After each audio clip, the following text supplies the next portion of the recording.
है सबको ठगने का काम किए हैं। छात्रों को ठगे हैं, किसानों को ठगे हैं, नौजवानों को ठगे हैं। जो भी उनसे हक मांगता है उसके ऊपर जो है वह लाठियां बरसाने का काम करते हैं बीजेपी के लोग। आप कहें किसानों को ठग रहे हैं। किसानों का 3 बिल वापस कर लिए। अरे बिल वापस किए लेकिन एमएसपी नहीं लागू किए ना। एमएसपी जो है लागू नहीं ना हुआ। एमएसपी तो लागू नहीं हुआ। किसी भी फसल का एमएसपी लागू है। जो आलू जो है, आलू की वह हाल हो गई थी कि ये वो लोग इधर उधर फेंक रहे थे। सरसों का तेल 250 में खरीदा जाए। अरे वह तो महंगाई पर है। कोई सरकार भी रहेगी तो महंगाई नहीं, सस्ता हो जाएगा। समाजवादी आएगी तो सस्ता हो जाएगा। सस्ता होगा। उस पे जो है राज्य सरकार का टैक्स, केंद्र सरकार का टैक्स घटाया जा सकता है। राज्य सरकार का टैक्स, केंद्र सरकार का टैक्स जो है क्यों नहीं उसको जीएसटी के दायरे में डीजल पेट्रोल ये सब लाती हैं बीजेपी के लोग। उनको लाना चाहिए ना जीएसटी के दायरे में। जीएसटी लगा देंगे तो ये उनकी आमदनी कम हो जाएगी। उसको लाते नहीं है। इतना एक से एक रोजगार गरीबों को दे। कहाँ रोजगार मिला है? मनरेगा रोजगार है मैडम। पैसा पाई है क्या? आप भी पैसा पाई हैं? आप भी पैसा पाई हैं लग रहा है। एक मिनट भाई, अगर मैं पैसा पाई तो धूप। अरे न्यूज वाले सब पैसा पाए हैं। अभी झूठ मत बोलिए। झूठ नहीं। अभी सपा आएगी ना, अभी सपा की पलट जाएगी। 100 दिन के काम को भी रोजगार मानते हैं। गलत नहीं। सबकी भीड़ यहाँ पे नहीं आती। अगर रोजगार तो सब अपनी ड्यूटी पे होते, अपना कार्य करते, यहाँ आके भीड़ लगाने की क्या जरूरत थी? रोजगार अगर इन लोगों के पास नहीं तभी तो आ रहे हैं। हम लोग आ रहे हैं यहाँ पे, रोजगार नहीं तभी तो आ रहे हैं। ना वैकेंसी निकल रही है, ना रोजगार मिल रहा है। क्या मतलब? हम लोग की ऐसी बेकार होगी। अरे हम क्या 5 साल लेंगे? झूठी कर रहे हैं। कोरोना हो गया। कोरोना कहाँ हुआ है? कोरोना कहीं हुआ है? कोई देखा है? कोरोना से आदमी मर रहे हैं। 2 साल से पढ़ाई बच्चों की बर्बाद हो रही है।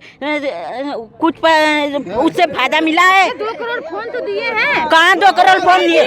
नहीं दिए। कहे थे बांटने के लिए, स्कूल में कहे थे इतने लड़कों को मिलेगा। खाली 150 को अपने पंडित और ठाकुर को दिए 150। हाँ, छात्रवृत्ति नहीं आए। यादव लोगों की छात्रवृत्ति नहीं आई। खाली ठाकुर लोगों की आई है। बैकवर्डों की जो छात्रवृत्ति है, एक भी किसी की 4000 आई है, किसी की 6000 आई है। जो ये बीएड बीटीसी है, पॉलिटेक्निक इंजीनियरिंग वाले छात्र हैं। डाइट से हूँ, डीएलएड डाइट से यहाँ पे डीएलएड कर रहा हूँ मैं, आजमगढ़ जाफरपुर से। अभी हम लोगों का स्कॉलरशिप नहीं आया है।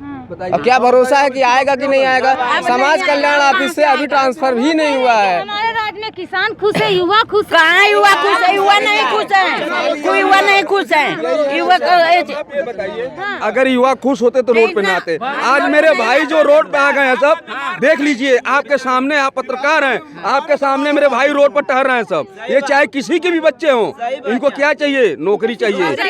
नौकरी चाहिए। नौकरी जब अगर नौकरी नहीं मिलेगी तो ये बच्चे क्या करेंगे? बताइए आप, ये बच्चे क्या करेंगे? बाद में बच्चे क्या करेंगे? चाहे आपके परिवार का बच्चा हो, चाहे मेरे परिवार का बच्चा हो, अगर वह रोड पर जब आ जाएगा तो क्या करेगा? कुछ न कुछ करेगा। तो ये बच्चे को क्या चाहिए? रोजगार चाहिए। तो ये सरकार में रोजगार नहीं कहीं मिला। 2 साल से अरे सपा ने, आप बताइए, सपा के सरकार में माननीय अखिलेश जी ने मेरिट पर भर्ती करवाए। मेरिट पर भर्ती करवाए। चाहे किसी कास्ट का बच्चा रहा हो, चाहे वह अनपढ़ रहा हो, वह आज पुलिस और पीएससी में है। किसकी देन है? माननीय अखिलेश जी की देन है। अगर यह नहीं, उन्होंने अदर बैकवर्डों को नहीं लिया है कि नहीं अदर बैकवर्ड ही उसमें आएंगे, सम्मान के वर्गों को भी लिया है। चाहे वो किसी वर्ग का बच्चा रहेगा उसे नौकरी मिलेगी। कौन कहता है? अरे जो आपके मुख्यमंत्री हैं, हमारे मुख्यमंत्री अखिलेश जी ने जो हमारे मुख्यमंत्री ने कर दिया वह सब करते रहे। आज जो हमारे मुख्यमंत्री जी कहे थे, जोगी जी से कहे थे कि जो मैं बना दिया हूँ उसको बचा कर आप रखिएगा, वही आपकी महानता होगी। लेकिन जो हमारे अखिलेश जी ने बना कर गए उसको भी बना के नहीं रखा गया। हमारे नौजवान साथियों को रोड पर ला दिया गया। चाहे वो किसी भी कौम का बच्चा हो, आज रोड पर टहल रहा है। लोग कहते हैं बीजेपी। अरे बीजेपी में क्या है? बीजेपी में क्या है बताइए मुझे कि बीजेपी में ये चीज़ है। बीजेपी में जितने गुंडागर्दी हुई है उतना सपा सरकार में नहीं हुई है। लोग कहते हैं कि सपा के लोग गुंडे ही करते हैं। कहते हैं लोग कि सपा के लोग गुंडई करते हैं, यादव गुंडई करते हैं। यादव आज नहीं, जिस दिन पैदा होता है उस दिन गुंडई करता है। जिस दिन पैदा हो जाता है धरती पर उस दिन से वो गुंडई करता है। और सम्मान के लोग कहते हैं, सम्मान वर्ग के लोग कहते हैं कि अरे यादव गुंडई करता है। उसकी छठी में, उसकी जिस दिन वो पेट में पल्ले लगा उस दिन उसकी गुंडई लिख गई। क्यों लिख जाती है? वो रघुवंश जदुवंश 2 ही भाई थे। समाजवादी पे नहीं, एक और है कि लाल टोपी वाले गुंडे हैं। तो वही तो बता रहा हूँ। और उन्हीं के घर की जो अपर्णा यादव हैं, अरे निकल के बीजेपी ज्वाइन कर जैसे रहे हैं। हम जिसके पास, जैसे मुझे ये बताइए, जिसके पास परिवार नहीं होगा वो परिवार की अहमियत क्या समझेगा? मेरे पास बच्चे नहीं है तो मैं बच्चों की अहमियत क्या समझूंगा? परिवार से वो क्यों निकल के नहीं, जैसे मेरी बात सुनिए, जिसके पास बच्चे नहीं हैं वो बच्चे की अहमियत क्या समझेगा? जिसके पास बच्चे हैं वह बच्चों की अहमियत समझेगा, चाहे किसी भी कास्ट का बच्चा हो उसके बारे में वो सोचेगा। चलिए आपका बहुत बहुत धन्यवाद। हाँ भैया बोलिएगा। हम ये कहना चाहते हैं जैसे कि जैसे हम ये कहना चाहते हैं कि जैसे कुछ भी हो, इस समय जितना बीजेपी वाले इतना धांधली कर रहे हैं, ठीक है, कर रहे हैं, कोई बात नहीं है, उनका है भाई, उनका शासन है, कर लीजिए, कोई दिक्कत नहीं है। मैं ये कहना चाहता हूँ जो गरीब के बच्चे हैं 5 किलो में ना अपनी बेटी का ब्याह कर सकते हैं ना अपना ब्याह कर सकती हैं। आप खुद हैं, शादीशुदा नहीं आप हैं, बताइए आप 5 किलो में अपनी शादी कर पाएंगी? बच्चा पालन कर लेंगी हैं? पर वो तो कहते हैं ना सबका साथ सबका विकास। नहीं करो ना, तो कहाँ खड़ी की हो ऐसा? मीडिया कहाँ है? मीडिया कहाँ खड़ी है?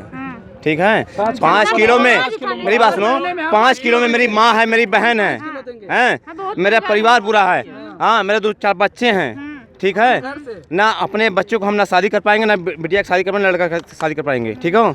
और सुनिए मेरी बात, मीडिया वालों को इतना अफवाह उड़ाना उड़वा लीजिए, ठीक है? सब धांधली किए हैं। रात में ही पकड़ाई है, रात में नहीं, यहाँ पहाड़िया पकड़ाया है, पहाड़िया में बनास पकड़ाया है। हाँ, 2 दिन बाद 62-41-42 बस। भाजपा वाले लोग कह रहे हैं कि झूठी है। अच्छा बताइए, बहुत बड़ी बात नहीं करना चाहता हूँ आपसे, मीडिया वाले आपने, हम इतना कहना चाहते हैं कि अभी चुनाव हुआ था ना, अभी चुनाव अगर बीजेपी वाले बेईमानी से अपने कल बल पर राज कर रहे हैं ना तो आपकी क्रांति होगी। अब लोकतंत्र के बचाने के लिए हम लोग रोड पर उतरेंगे। और जो बेटी बचाओ बेटी पढ़ाओ का नारा दे रहा है, जिसके पास खुद बोले वो नहीं सही हुआ, कुछ नहीं, एकदम 100% गलत हुआ। साल किसान बैठे थे। सुनिए, 1 मिनट सुनो, इतना बड़ा झूठा, जैसे जो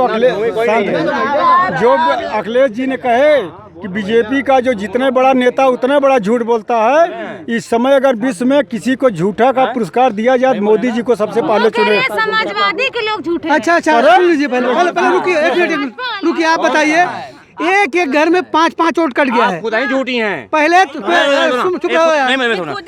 ही झूठी हैं, आप खुद झूठी हैं, मीडिया झूठी है, मीडिया झूठी खुद है,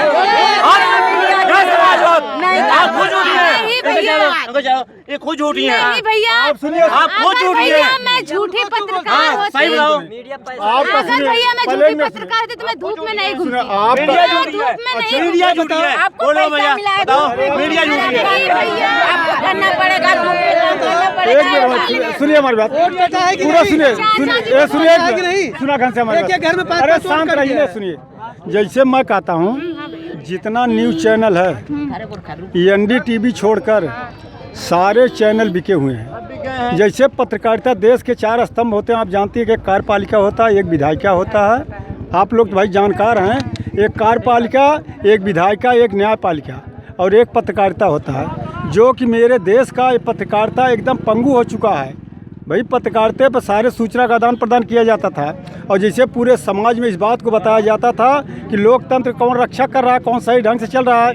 अगर मीडिया इस तरह बिक रही है, भाई राज करने के लिए योगी झूठ बोला ठीक है, मोदी झूठ बोला ठीक है, उनके मंत्री झूठ बोला ठीक है, लेकिन जो पत्रकारिता जो देश का चौथा स्तंभ है, अगर वो गिर गया तो देश की सारी अर्थव्यवस्था लंगर होने होना है।